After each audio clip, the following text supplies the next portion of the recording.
I dreaded the period of time when I had to potty train my first son.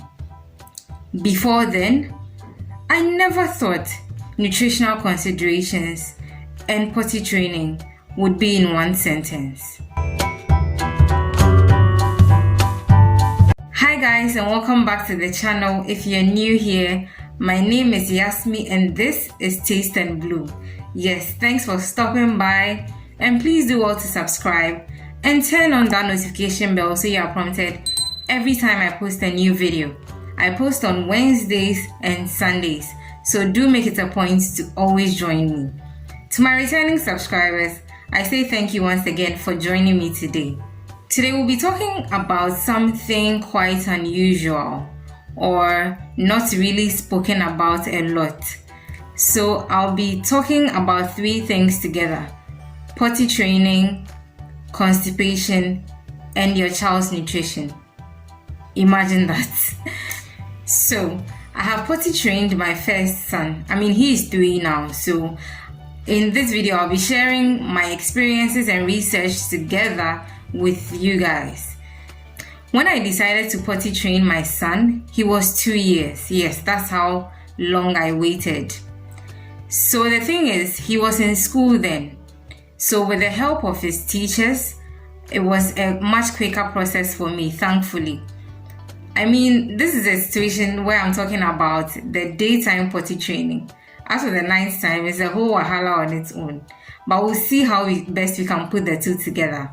So, first things first, when you decide to potty train your child, be sure to make certain changes in their diet. So why do I say this? If you are used to, for me for example, my son really liked a lot of swallow foods. Like, he's all for the banku and the fufu and stuff. But when I had to potty train him, or when I decided to potty train him, I didn't want the situation whereby the experience of him sitting on the potty would be scary for him because the pooping experience wasn't nice. It sounds funny to put it that way, but you get what I mean as we move along. So I didn't want a situation whereby he'll be pooping and he'll be finding it difficult to poop. When that happens, the experience of potty training won't be an enjoyable one for them.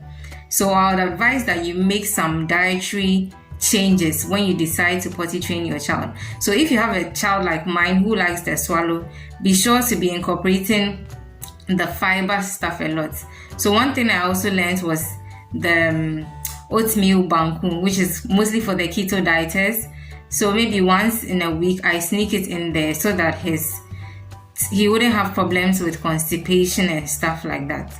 And also I hear from other moms that eating too much rice constipates a child, so you might want to make changes like not even eating too much white rice. So instead of the white rice, you can try brown rice for a change, so that it will introduce more fiber into their food as well, so that it will be easier when they will have to poop. So another point which you shouldn't take for granted is that once you decide to potty train your child, make sure they are constantly hydrated. Even before potty training, you shouldn't be joking with the hydration of your baby. So once you decide to potty train, the experience will be much easier for your child if they constantly are hydrated. So what helped me was that I had multiple CP cups for my son in each room which we find ourselves in during the daytime. So every time he has to be sipping on water. I know there are some kids who do not particularly love drinking water. So other options could be fruits. You could also try stuff like smoothies or popsicles. So during my research, I found out that healthy poop, that's funny, to be able to help your child poop more easily, you should give them more healthy full fat foods. So examples are coconut milk and coconut oil, and then avocados. So if you know me, you know my love for avocados. They are a great source of healthy fat, and your kids, when incorporated into their meals, they will love them. So please make sure you're making use of them.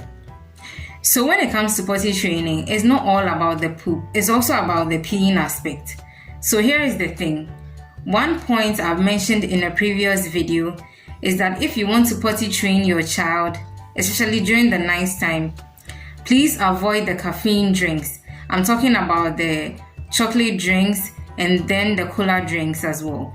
You might want to avoid those because what they do is that they promote the production of urine. So imagine your baby or your child or your toddler trying to have a restful sleep at night and then being constantly awoken because they have to pee or they soiled their bed. So please, you might want to avoid, or no, let me rephrase that. You should avoid the drinks that contain caffeine before bedtime, especially. We have come to the end of today's chit chat session. I hope as usual the tips have been helpful. Please leave comments down below and give your girl a thumbs up if you enjoy what I'm doing, so I'm encouraged to do more of these. And if there are any topics you would want us to discuss here on the channel, you're free to leave them down in the comment section. So before I start a video, I should have said this. This topic was inspired by a friend. She's also a YouTuber. I'll leave her link down below. She commented on one of my videos asking me to share experiences about potty training, and today I did. So I hope it has helped somebody out there. It's been amazing coming your way. I'll see you again next time. Till then, keep blooming.